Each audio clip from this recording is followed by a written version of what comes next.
ಹಿರಿಯ ನಟಿ ಸರೋಜಾದೇವಿ ಅಮ್ಮವರು ಇವತ್ತು ಅಗಲಿದ್ದಾರೆ. ನಮಗೆ ತಾಯಿ ಸಮಾನ.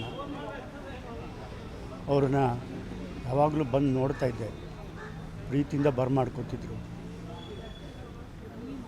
ಒಂದು ದಿವಸ ಸದಾಶಿವನಗರ ಮನೆಯಲ್ಲಿ ನನ್ನ ಮಗಳು ಇನ್ವಿಟೇಷನ್ ಕೊಡೋಕ್ಕೆ ಹೋಗಿದ್ದೆ. ಅವರು ತುಂಬ ಚೆನ್ನಾಗಿ ಮಾತಾಡಿ ನಾವು ನೋಡಬೇಕು ಅನಿಸ್ದಾಗಲ್ಲ ಈ ಮನೆಗೆ ಬರ್ತಾಯಿದ್ದೆ. ಅವ್ರ ಆತ್ಮಕ್ಕೆ ಶಾಂತಿ ಸಿಗಲಿ, ಅವ್ರ ಕುಟುಂಬಕ್ಕೆ ಈ ದುಃಖನ ತಡ್ಕೊಳ್ಳೋ ಶಕ್ತಿ ಕೊಡಲಿ ಅಂತ ದೇವ್ರನ್ನ ಕೇಳ್ಕೊತಾ ಇದ್ದೆ. ಹಿರಿಯ ನಟಿ ಸರೋಜಾದೇವಿ ಅಮ್ಮವರು ಇವತ್ತು ಅಗಲಿದ್ದಾರೆ. ನಮಗೆ ತಾಯಿ ಸಮಾನ. ಅವ್ರನ್ನ ಯಾವಾಗಲೂ ಬಂದು ನೋಡ್ತಾ ಇದ್ದೆ, ಪ್ರೀತಿಯಿಂದ ಬರಮಾಡ್ಕೊತಿದ್ರು. ಒಂದು ದಿವಸ ಸದಾಶಿವನಗರ ಮನೆಯಲ್ಲಿ ನನ್ನ ಮಗಳು ಇನ್ವಿಟೇಷನ್ ಕೊಡೋಕ್ಕೆ ಹೋಗಿದ್ದೆ. ಅವರು ತುಂಬ ಚೆನ್ನಾಗಿ ಮಾತಾಡಿ ನಾವು ನೋಡಬೇಕು ಅನಿಸ್ದಾಗಲ್ಲ ಈ ಮನೆಗೆ ಬರ್ತಾಯಿದ್ದೆ. ಅವ್ರ ಆತ್ಮಕ್ಕೆ ಶಾಂತಿ ಸಿಗಲಿ, ಅವ್ರ ಕುಟುಂಬಕ್ಕೆ ಈ ದುಃಖನ ತಡ್ಕೊಳ್ಳೋ ಶಕ್ತಿ ಕೊಡಲಿ ಅಂತ ದೇವ್ರನ್ನ ಕೇಳ್ಕೊತಾ ಇದ್ದೆ.